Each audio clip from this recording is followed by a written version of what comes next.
الحمد لله نحمده ونستعينه ونستغفره ونؤمن به ونتوكل عليه ونعوذ بالله من شرور أنفسنا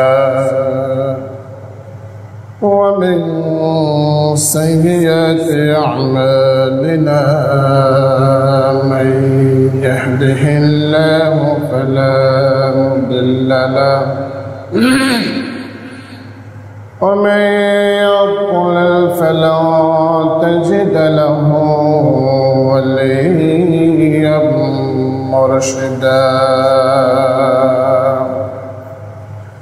ونشهد أن لا إله إلا الله وحده لا شريك له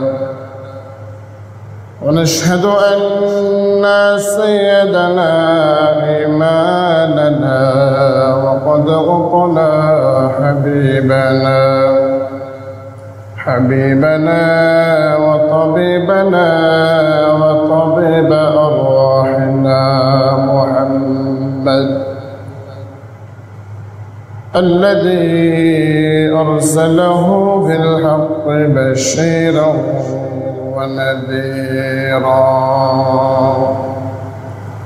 وداعيا إلى الله بإذنه وسراجا منيرا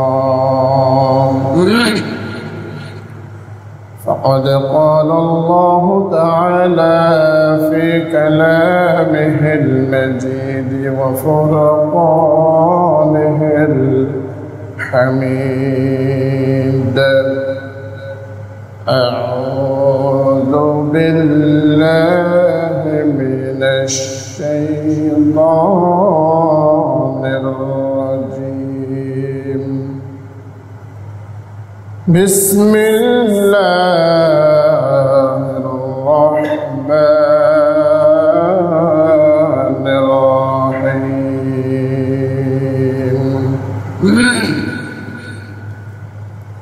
يا أيها الذين آمنوا اجتنبوا يا أيها الذين آمنوا اجتنبوا كثيرا من الظن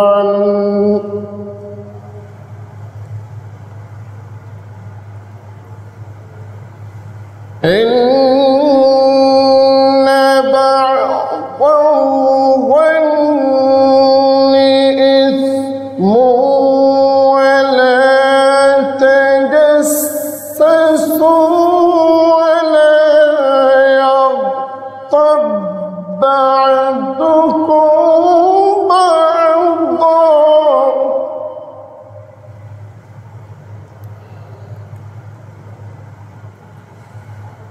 أيحب أحدكم أن يأكل لحم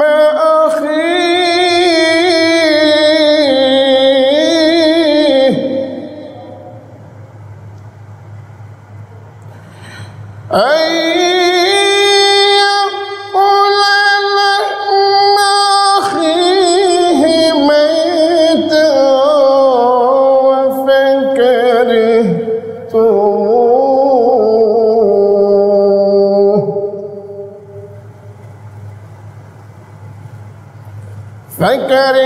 فكرهتموه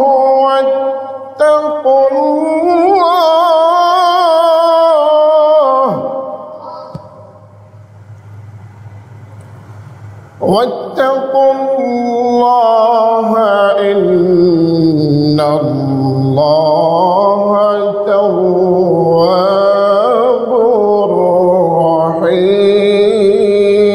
رحيم وقال الله تعالى في شأن حبيبه مخبرا وآمرا إن الله وملائكته يصلون على النبي يا أيها الذين آمنوا صلوا عليه وسلموا تسليما اللهم صل على جورے محبت بڑی اللهم صل على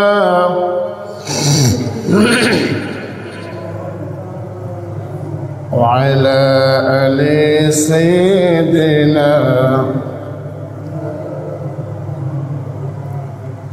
হাজার বেতা বেদনার পরে ফিরে আসনি তুমি আপন গরে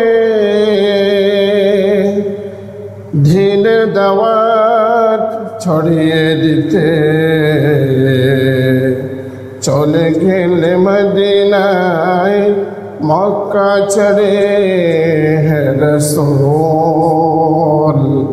তোমাকে বলি আমি কেমন করে হে রাসূল তোমাকে বলি আমি কেমন করে আল্লাহুম্মা সাল্লি আলা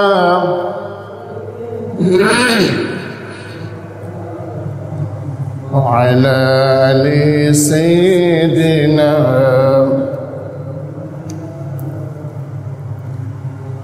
صدق الله مولانا العظيم وصدق الله رسوله النبي الكريم ونحن على ذلك من الشاهدين والشاكرين والحمد لله رب العالمين উপস্থিত সম্মানিত উলামায়ে কেরাম মুরব্বিয়ানে আযম সর্বোপরি আজকের জুমাবারের সম্মানিত মুসল্লিয়ানে কেরাম আমি আপনাদের সামনে আবারও সালাম পেশ করছি আসসালামু আলাইকুম ওয়া রাহমাতুল্লাহি ওয়া বারাকাতুহু আলোচনার শুরুতে মহান আল্লাহ রাব্বুল আলামিনের দরবারে লাখ কোটি শুকরিয়া জ্ঞাপন করছি যে মহান আল্লাহ রাব্বুল আলামিন আমাদেরকে প্রতি জুমার ন্যায় এই জুমাতুল মসজিদে উপস্থিত হওয়ার তৌফিক দান করেছেন সেই জন্যে তার শেখানো ভাষায় কালিমাতুশ শুকর আদায় করছি সবাই বলি আলহামদুলিল্লাহ সাথে সাথে প্রিয় নবী বিশ্ব নবী রাহমাতুল লিল আলামিন জনাবে মুহাম্মদুর রাসূলুল্লাহ সবাই বলি সাল্লাল্লাহু আলাইহি ওয়াসাল্লামের রওজা মুবারকে লাখ কোটি দরুদ সালাম পেশ করছি সম্মানিত উপস্থিতি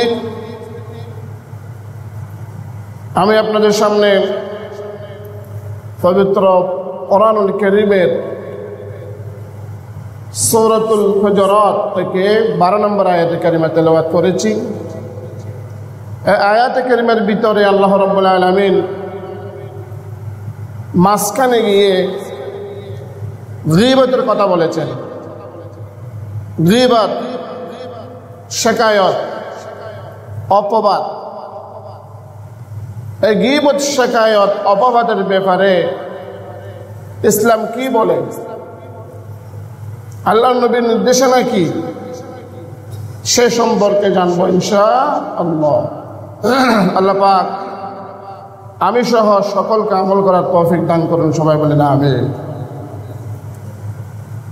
সমাজের মধ্যে গীবত আছে না নাই একজনের গীবত আরেকজনে করে বিশ্বনবী বলেছেন একজন অনুপস্থিত ভাইয়ের কথা বললে ওই কথা যদি ওই অনুপস্থিত ভাইয়ের শুনতে খারাপ লাগে এটা হচ্ছে গীবত এটা কি গীবত আর যদি ওই কথা যেটা বলেছি ওটা যদি তার উপর না থাকে তাহলে মিথ্যা অপবাদ মিথ্যে অপবাদ। আমরা শুধু সমাজে নয়, শুধু ইউনিয়নে নয়, শুধু জেলাতে নয়, বাংলাদেশে অনেক ধরনের দল আছে।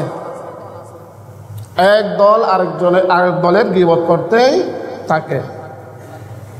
টুপি নিয়ে মারামারি আছে না নাই? জুব্বা নিয়ে মারামারি আছে না নাই?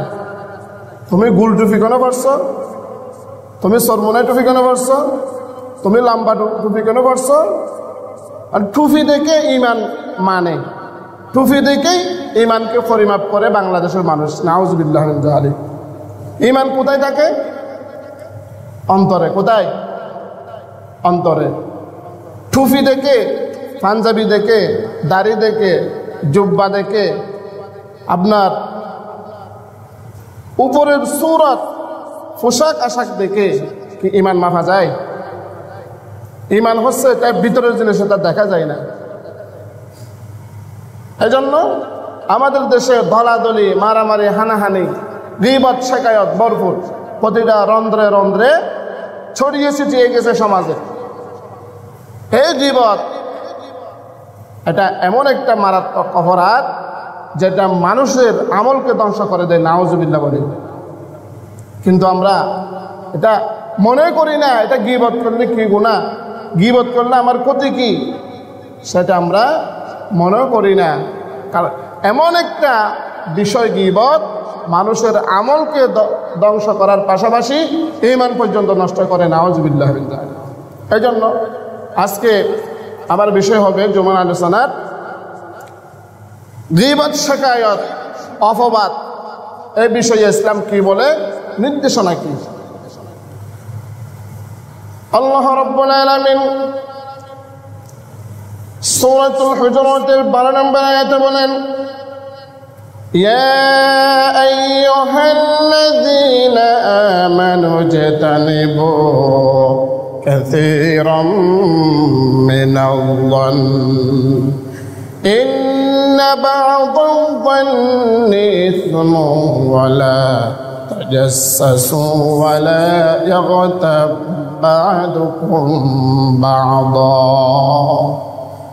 আইয়ুহিব্বু আহাদুকুম আন ইয়াকুলা লাহমা আখিহি মাইতান ফাকারিহতুমুহু ওয়াত্তাকুল্লাহা ইন্নাল্লাহা তাওয়াবুর রহিম। বলেন আল্লাহু আকবার।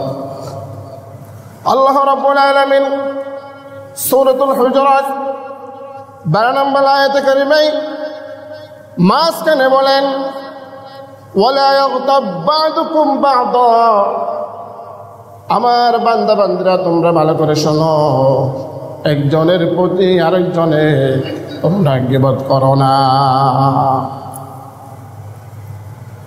কারণ গীবত এমন একটা মারাত্মক ব্যাধি, যে ব্যাধি কোন ধরনের দুনিয়াবি ডাক্তার দিয়ে সারানো যায় না, কোন ধরনের দুনিয়াবি ওষুধ দিয়ে, মেডিসিন দিয়ে সারা যায় না।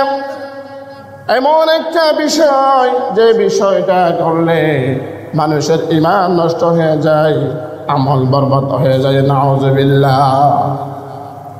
আল্লাহ রাব্বুল আলামিন এরপরে বলেন, যারা গীবত করো তোমাদের কাছে আমার একটা প্রশ্ন। আল্লাহ রাব্বুল আলামিন বলেন, আইয়ুহিব্বু আহাদুকুম আন ইয়াকুলা লাহমা আখিহি মাইতান ফাকারিহতুমুহু। আল্লাহ রাব্বুল আলামিন, ও গীবতকারী ভালো করে শোনো, তুমি কি তোমার মৃত্যু ভাইয়ের গোশত খাবে? প্রশ্ন কি? যারা গীবত করো তোমাকে আমি প্রশ্ন করলাম, আল্লাহ রাব্বুল আলামিন বলতেছেন, তুমি কি তোমার মৃত্যু ভাইয়ের গোশত খাবে? খাওয়া যাবে? এটা মৃত্যু ভাইয়ের গোশত খাওয়া যাবে? যাবে না। ফাকারিহতুমুহু, অবশ্যই তুমি এটা খাবে না, অবশ্যই তুমি এটা অপছন্দ করবে, এটা তুমি জীবনেও পারবে না। আল্লাহ রাব্বুল আলামিন এই উদাহরণটা এই জন্য দিলেন, গীবত করা মৃত ভাইয়ের গোশত খাওয়ার চেয়ে জঘন্য একটা কাজ। নাউযুবিল্লাহ।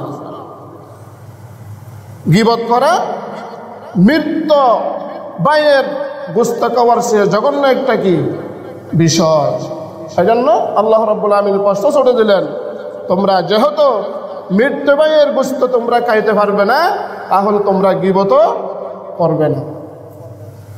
আল্লাহ রাব্বুল আলামিন এরপরে বলেন, ওয়াত্তাকুল্লাহ,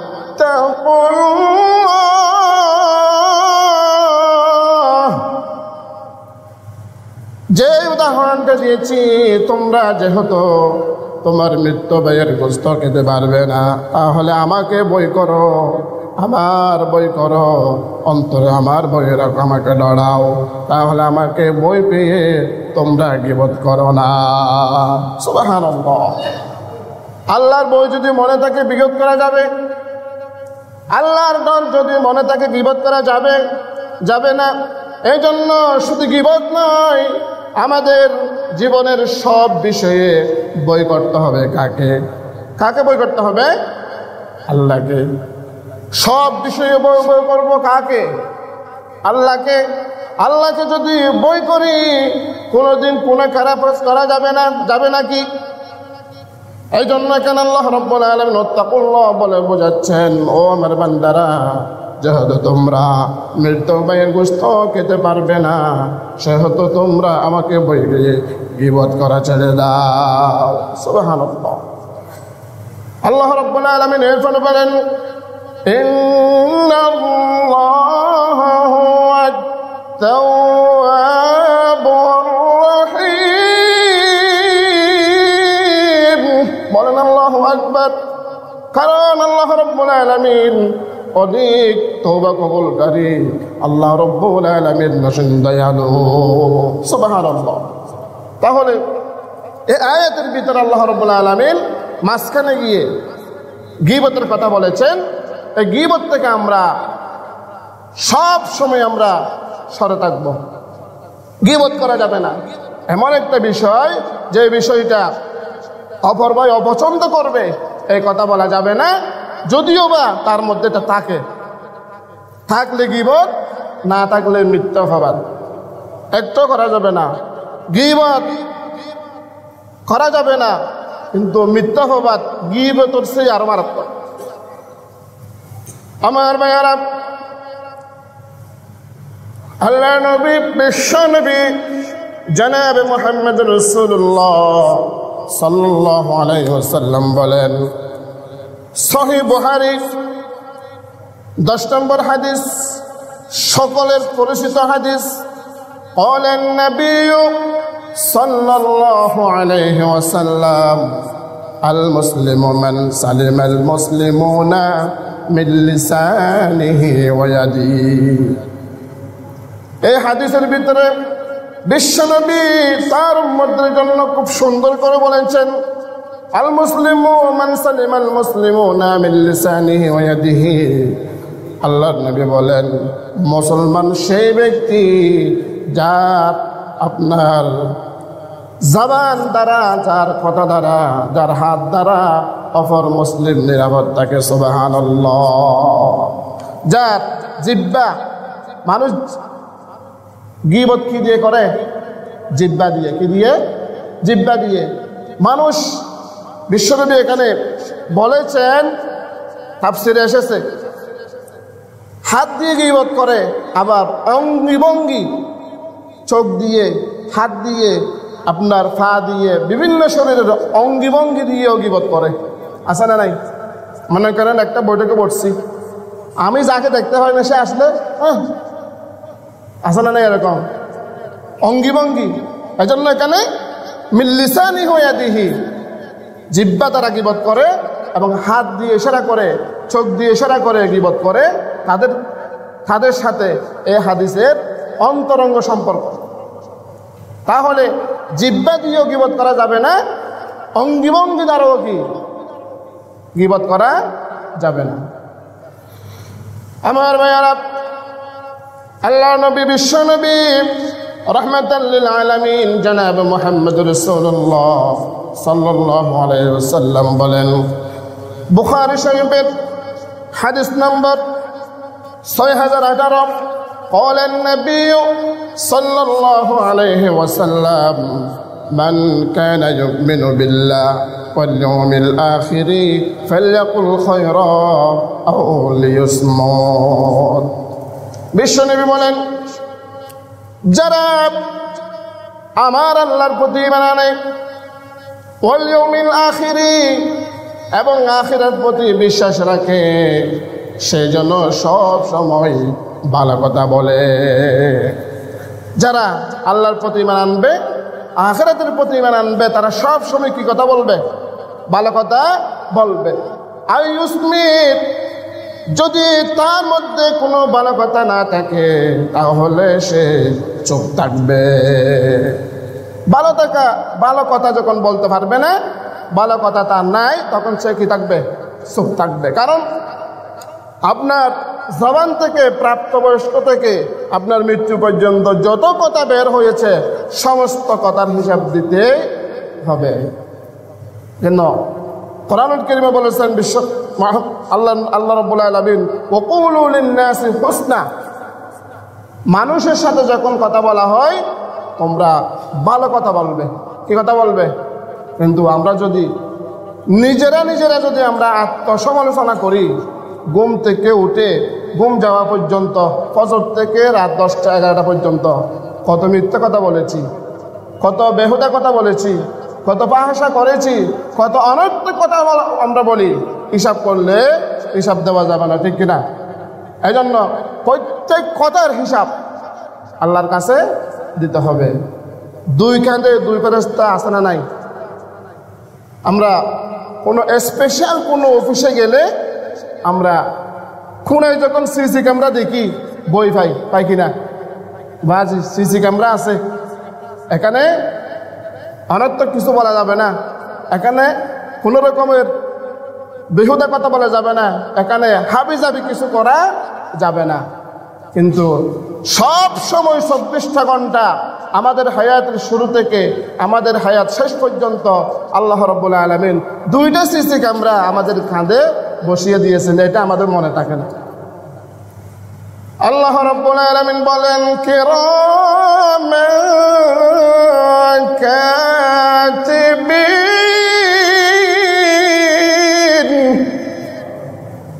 আল্লাহ রাব্বুল আলামিন বলেন সম্মানিত দুজন লেখক আমি তোমাদের ডান কাঁধে এবং বাম কাঁধে সংরক্ষণ করার জন্য বসিয়ে দিয়েছি।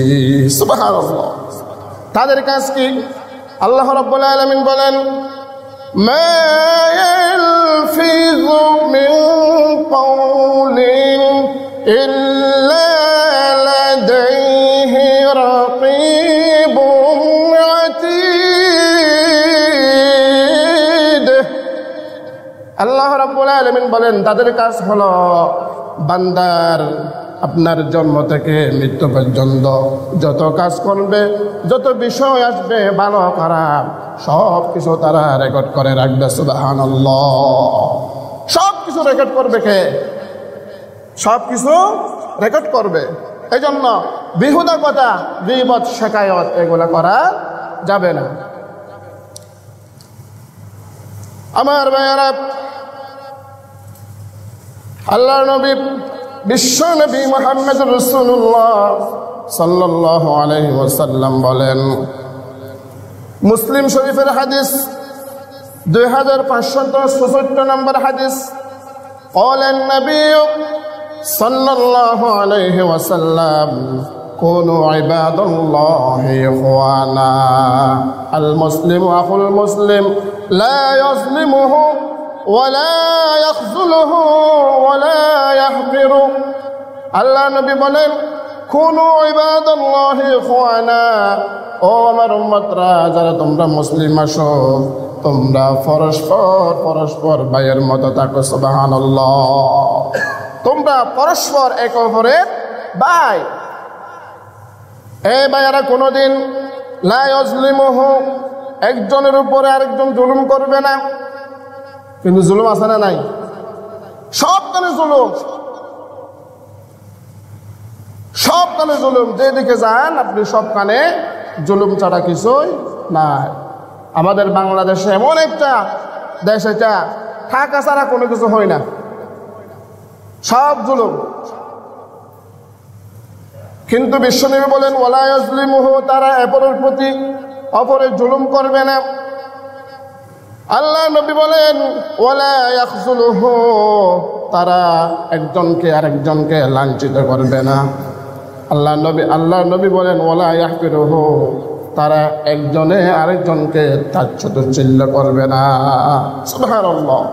মুসলমানের গুণ কি? তারা একে অপরের প্রতি জুলুম করবে না, তারা একে অপরের প্রতি লাঞ্ছিত করবে না, তারা একে অপরের প্রতি তাচ্ছিল্য করবে না। আমাদের দেশে, শুধু আমাদের দেশ নয়, গোটা বাংলাদেশে দেখেন, পুরা বাংলাদেশ সহ পুরা বিশ্বের মধ্যে যদি আমরা দেখি, আল্লাহর আইন ছাড়া বিচার করা আছে না নাই? আল্লাহ আমাদেরকে বানিয়েছেন, আবার আল্লাহ আইনও দিয়েছেন। বিচার কিভাবে হবে, ব্যক্তিগত কাজ কিভাবে পরিচালনা করব, সামাজিক কাজ কিভাবে পরিচালনা করব, পারিবারিক কাজ কিভাবে পরিচালনা করব, আন্তর্জাতিক কাজ কিভাবে পরিচালনা করব, বিয়ে শাদী লেনদেন পুরো জীবনটা কিভাবে পরিচালনা করব, এটা আল্লাহ রাব্বুল আলামিন নিজেই দিয়েছেন। এজন্য আল্লাহ নবী বলেন আলা লাহুল খালকু ওয়াল আমরু, সৃষ্টি যার, আইন চলবে তার। আমি সৃষ্টি করেছি, সবাইকে আমার আইন অনুযায়ী চলতে হবে। কথাকার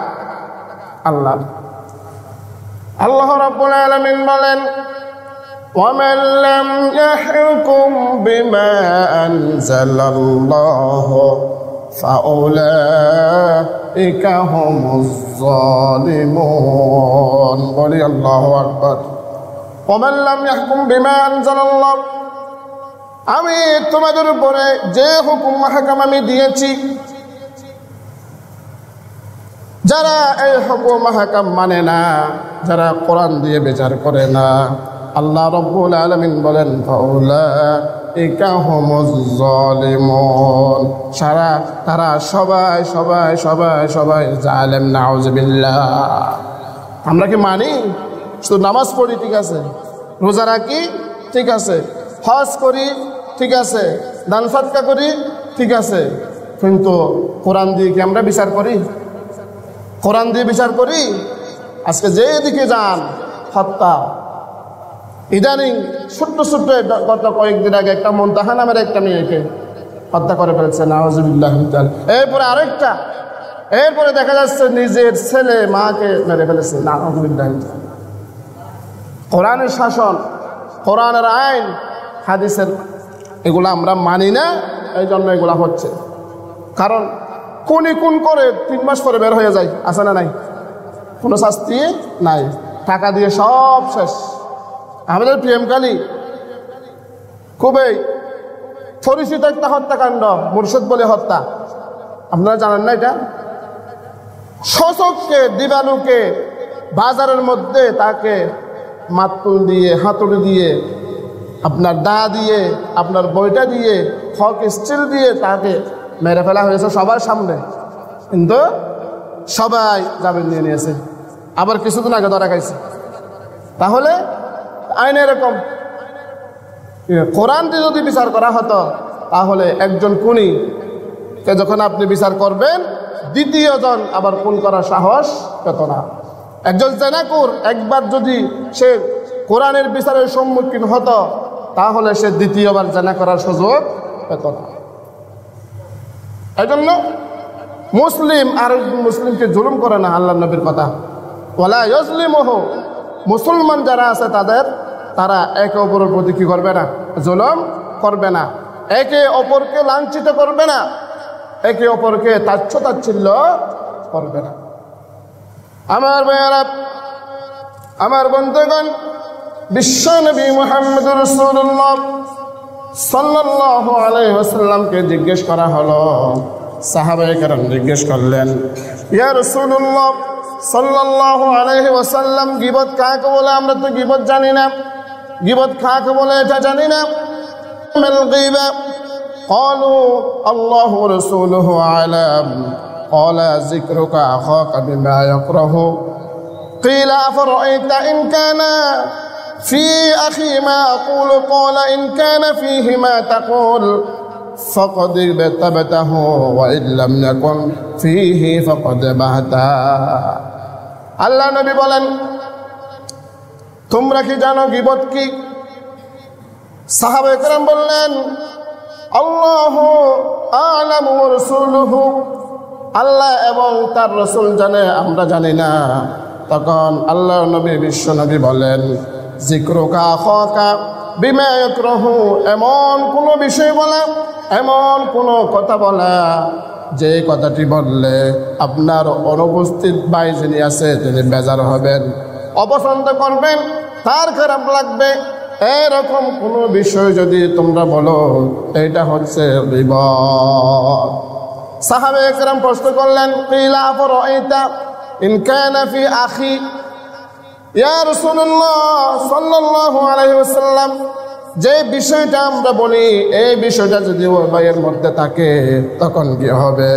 আল্লাহর নবী বলেন ক্বালা ইন কানা ফীহি মা তাকুলু ফাকাদ ইবতাহু, তারপরও ওই বিষয়টা যদি ওই ভাইয়ের উপরে থাকে এটা হচ্ছে গীবত, আর যদি না থাকে ওয়া ইল্লাম ইয়াকুন ফীহি ফাকাদ বাহাত্তা, আর যদি ওই বিষয়টি ওই ভাইয়ের উপরে যদি না থাকে তাহলে এটা মিথ্যা অপবাদ।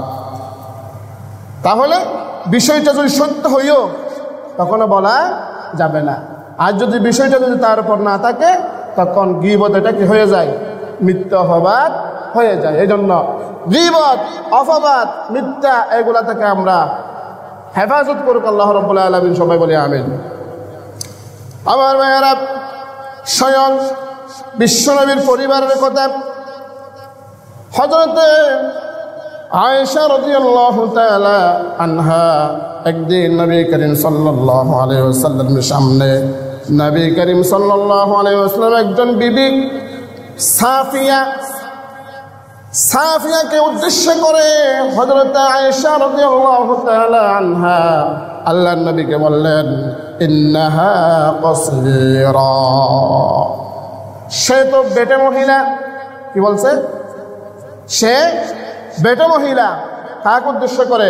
সাফিয়াকে। কার সামনে? আল্লাহর নবীর সামনে। আল্লাহর নবী বলেন, রাসূল সাল্লাল্লাহু আলাইহি ওয়াসাল্লাম বলেন ইগতাবতিহা, ও আয়েশা তুমি তো গীবত করে ফেললে, নাউযুবিল্লাহ।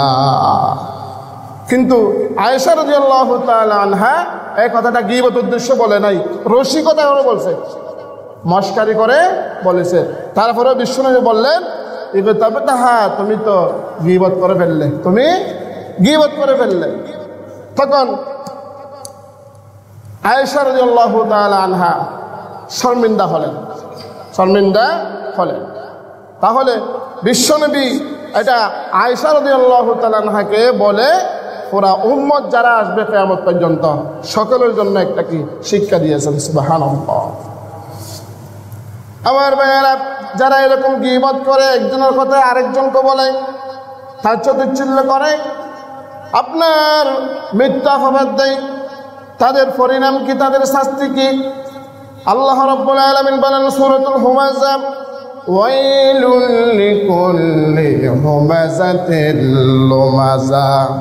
আল্লাহ রাব্বুল আলামিন বলেন দুর্ভোগ প্রত্যেকের যে সামনে নিন্দাকারী এবং পেছনে নিন্দাকারী। যারা সামনে গীবত করে এবং পেছনে গীবত করে তাদের জন্য দুর্ভোগ, ওয়াইলুন, মহা দুর্যোগ। ওয়াইলে তাদেরকে যেতে হবে। ওয়াইলুন একটা দুজকের নাম, নাউযুবিল্লাহ। তাহলে তাদের শাস্তি কোথায়? ওয়াইলে। আমার ভাইয়েরা,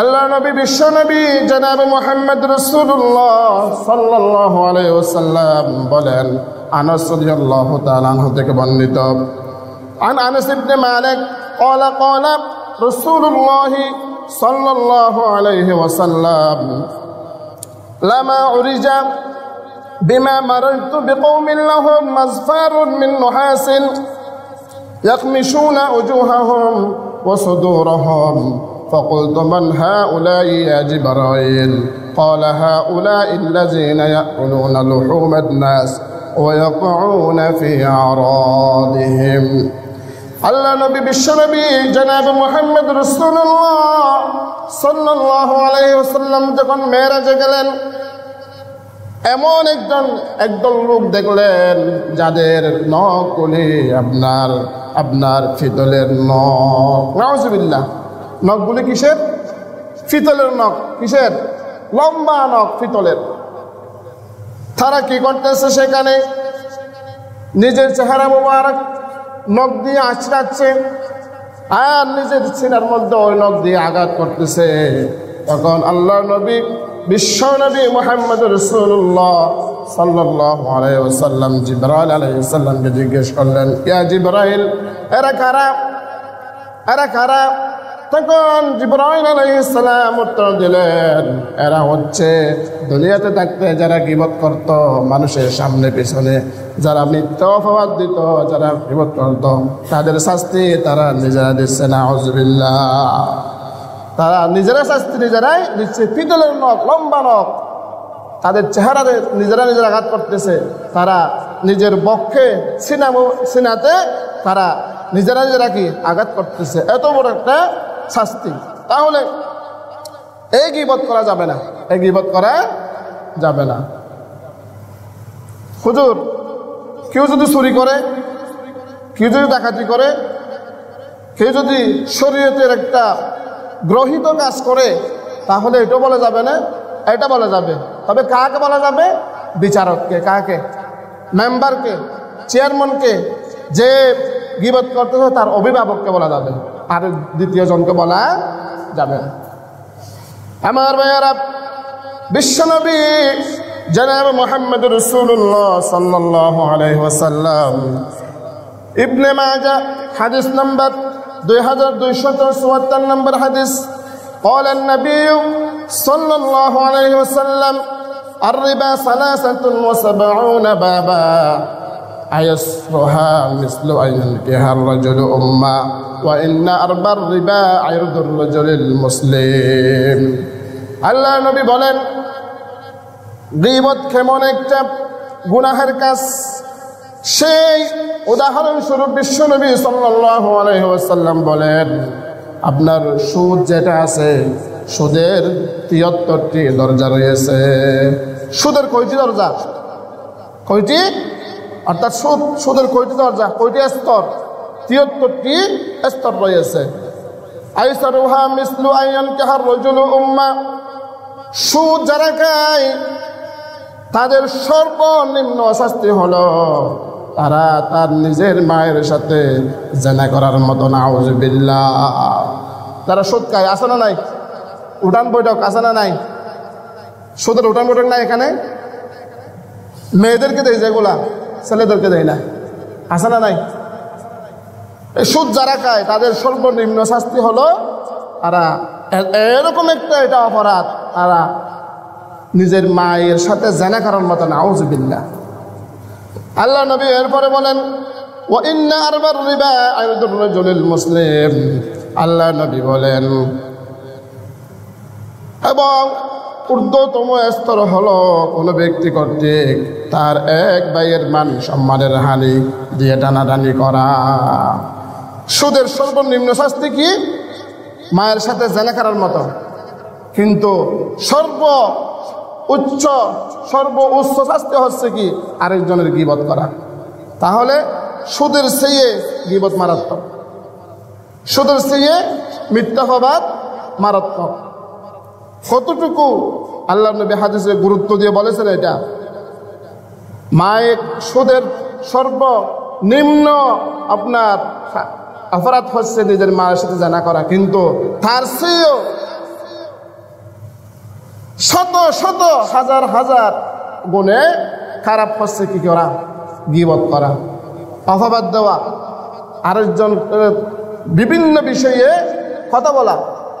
তাহলে এই গীবত অনেক বেশি মারাত্মক একটা গুনাহ, যে গীবত মানুষের আমল ধ্বংস হয়ে যায়। আপনি আরেকজনের গীবত করতেছেন, আপনার সওয়াব তার কাছে চলে যাবে অটোমেটিক। তাহলে আমল থেকে কাটা যাচ্ছে না, এই জন্য এই গীবত থেকে আমরা সরে থাকব, মিথ্যা অপবাদ থেকে আমরা সরে থাকব। কোর্টের মধ্যে গেলে দেখা যায় মিথ্যা অপবাদ কাকে বলে। এমন কতগুলা মুসলমান আছে যারা সকালে ফজরের নামাজের পর থেকে রাতের 12টা পর্যন্ত কোর্টে থাকে, তাদের কেন কোনো চাকরি নাই, কি নাই, কোনো চাকরি নাই, সে মুন্সিও না, সে উকিল না, সে শুধু খুঁজে যে কি কোথায় মিথ্যা সাক্ষী দিতে হবে না। একটা মিথ্যা সাক্ষী দিলে 1000 টাকা, যদি 5টা মিথ্যা সাক্ষী দিতে পারে 5000 ইনকাম আছে না নাই এরকম। এই জন্য এই মিথ্যা অপবাদ, গীবত, এগুলো থেকে আমাদেরকে হেফাজত রাখতে হবে। সময় শেষ, আরো অনেক লম্বা আলোচনা, যেহেতু সময় শেষ। এই গীবত থেকে, এই মিথ্যা অপবাদ থেকে আল্লাহ রাব্বুল আলামিন আমাদেরকে হেফাজত করুন, সবাই বলি আমিন। ওয়া আখিরু দাওয়ানা আলহামদুলিল্লাহি রাব্বিল আলামিন। আসসালামু আলাইকুম ওয়া রাহমাতুল্লাহ। যারা সুন্নাত পড়েন নাই, সুন্নাতের বিরোধী।